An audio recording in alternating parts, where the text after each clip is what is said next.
ఇప్పుడైతే ఫోన్ చేశాడు. ఫోన్ చేసినటువంటి అతను పూర్తిగా కూడా చంపేస్తాము, అదేవిధంగా అసలు మాటల్లో చెప్పలేనటువంటి బూతు పురాణాన్ని అయితే ఎత్తుకున్నాడు. అసలు ఎవరు సీఎం సంబంధించినటువంటి డిప్యూటీ సీఎం పేసీకి ఫోన్ చేసినటువంటి ఆ పర్సన్ ఎవరు? దీనిపైన ఇప్పుడు ఏపీ పోలీసులు రంగంలోకి దిగారు.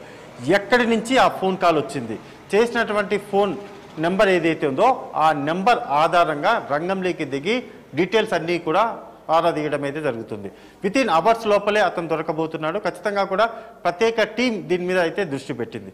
ఫోన్ చేసినటువంటి ఆగంతుకుడు ఎవరైతే ఉన్నారో అతను ప్రధానంగా చెప్పినటువంటి మాటలు, పవన్ కళ్యాణ్ చంపేస్తాము, మీ డిప్యూటీ సీఎం పవన్ కళ్యాణ్ ఎవరైతే ఉన్నారో చంపేస్తాము అనేటటువంటి లాంగ్వేజ్ని అతను అక్కడ వాడడం జరిగింది. ఎందుకని? అతను మందు తాగి ఏదైనా ఫోన్ చేశాడా, మాట్లాడినటువంటి విధానం ఏదైతే ఉందో అందులో అనేక అనుమానాలు లేకపోలేదు. ఈ నేపథ్యంలోనే టోటల్గా కూడా వచ్చినటువంటి ఫోన్ కాల్ డీటెయిల్ అన్నిటిని కూడా ఆరా తీస్తే అతను ఎవరు అనేది ఇప్పుడు బయటపడుతుంది. అతను కావాలనే ఫోన్ చేశాడా, లేకపోతే ఒక అలజడి క్రియేట్ చేయడానికి ఎవరైనా సరే ఆ యువకుడి చేత ఫోన్ చేయించాడా అనేది ఇప్పుడు తెలియాల్సినటువంటి విషయం. ప్రధానంగా కూడా ఇప్పుడు వచ్చినటువంటి ఫోన్ కాల్ ఏదైతే ఉందో పేసీకి వచ్చినటువంటి ఫోన్ కాల్, అక్కడ పూర్తిగా కూడా పేసీకి ఎక్కడి నుంచి ఫోన్ కాల్ వచ్చింది, దానికి సంబంధించినటువంటి డీటెయిల్స్ అన్నీ కూడా టోటల్గా దానికి అడ్రస్ని బట్టి, నెంబర్లో ఉన్నటువంటి అడ్రస్ ఏదైతే ఉంటుందో దాన్ని బట్టి తెలిసిపోతుంది. అయితే పేసీ నెంబర్ అతనికి ఎలా తెలిసింది? మామూలుగా అయితే గవర్నమెంట్కి సంబంధించినటువంటి ఆఫీసులు కావచ్చు, వాటన్ని నెంబర్లు కూడా దొరుకుతూ ఉంటాయి. కానీ అక్కడ ఉన్నటువంటి పేసీలో ఉన్నటువంటి పర్సనల్ నెంబర్ ఏదైతే ఉంటుందో అది ఎలా అతనికి తెలిసింది అనేది కూడా ఇప్పుడు బయటికి రావాల్సినటువంటి విషయం.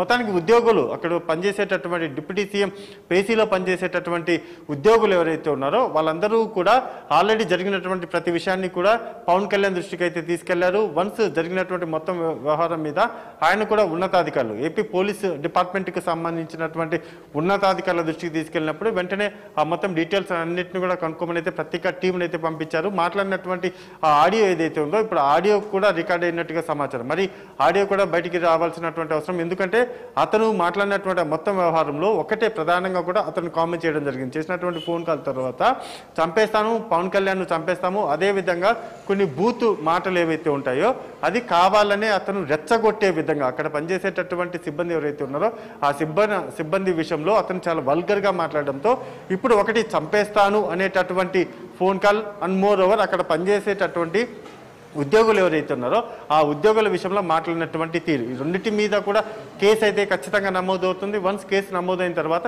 ఇన్వెస్టిగేషన్లో దీని వెనక ఉన్నటువంటి అసలైనటువంటి కారణం ఏంటి అనేది అప్పుడు మనం చూడాలి. కానీ ఇప్పటి వరకు చూసుకుంటే మాత్రం అతను ఒక్కడే చేశాడా, లేకపోతే అతని చేత ఏదైనా ఒక అలజడి క్రియేట్ చేయడాన్ని, ఎందుకంటే గతంలో కూడా చూసుకుంటే మాత్రం కాకినాడ పోర్టుకి వెళ్ళారు పవన్ కళ్యాణ్, అక్కడ ఉన్నటువంటి పూర్తి ఏదైతే ఇన్ని సంవత్సరాల పాటు జరిగినటువంటి అక్రమాలు ఏవైతే ఉన్నాయో వాటన్నిటిని కూడా పవన్ కళ్యాణ్ బయట పెట్టారు. అక్కడే చంపేస్తారు, అక్కడ ఉన్నటువంటి వాళ్ళందరూ కూడా పవన్ కళ్యాణ్ మీద దాడి జరుగుతుంది, కాకినాడ పోర్టు వెళ్లకుండా ఉండేది పవన్ కళ్యాణ్ మీద జరిగినటువంటి ఒత్తిళ్లు, అదేవిధంగా అక్కడ పనిచేసేటటువంటి ఎస్పీ కూడా సెలవు పెట్టేసి వెళ్ళిపోవడం. సో ఈ నేపథ్యంలో మొత్తం ఈ వ్యవహారాలన్నిటికీ సంబంధించి ఇప్పుడు తాజాగా ఆయన ఉన్నటువంటి పేసీ కార్యాలయానికే ఫోన్ రావడం, ఫోన్ చేసి అతను బెదిరించడమే కాకుండా అసభ్యకరంగా మాట్లాడడం. సో సంథింగ్ లింక్ అనేది ఒకదాని నుంచి ఒకదానికి కనెక్ట్ అవుతుంది. ఎప్పుడైతే పవన్ కళ్యాణ్ వచ్చేసి పూర్తిగా కూడా వైఎస్ఆర్సీపీ పార్టీకి సంబంధించినటువంటి సోషల్ మీడియా వాళ్ళ మీద చర్యలు తీసుకోవాలని చెప్పడం, అదేవిధంగా అవసరమైతే హోంమంత్రిగా నేనే ఆ బాధ్యతలు కూడా తీసుకుంటానని ఆయన వ్యాఖ్యలు చేసిన తర్వాత కొన్ని రోజులకే కాకినాడ పోర్టుకు వెళ్ళారు. కాకినాడ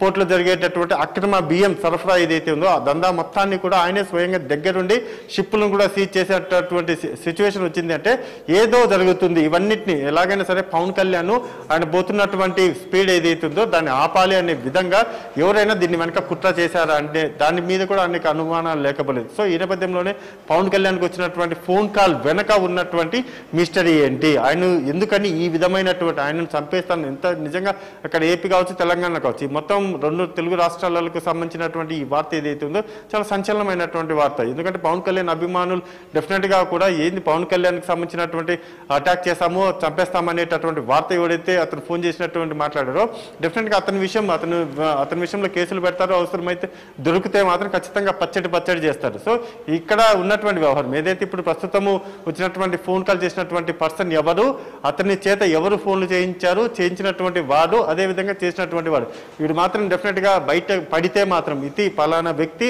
పవన్ కళ్యాణ్ పేషీకి ఫోన్ చేసి చంపేస్తాము అని బూతులు కూడా తిట్టినటువంటి డీటెయిల్స్ అన్ని కూడా బయటకు వస్తే సిచ్యువేషన్ వేరేలా ఉంటుంది. Right, thank you Madhu.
Deputy CM Pawan Kalyan పేచీకి బెదిరింపు కాల్స్ రావడం రెండు తెలుగు రాష్ట్రాల్లో కలకలం రేపుతోంది.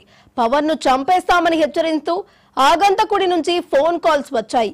అభ్యంతరకర భాషతో హెచ్చరిస్తూ ఆగంతకుడు సందేశాలు పంపాడు. బెదిరింపు కాల్స్, సందేశాలను పేషీ సిబ్బంది డిప్యూటీ సీఎం పవన్ కళ్యాణ్ దృష్టికి తీసుకువచ్చారు. బెదిరింపు కాల్స్ విషయాన్ని పేషీ అధికారులు పోలీసులకు తెలియజేశారు.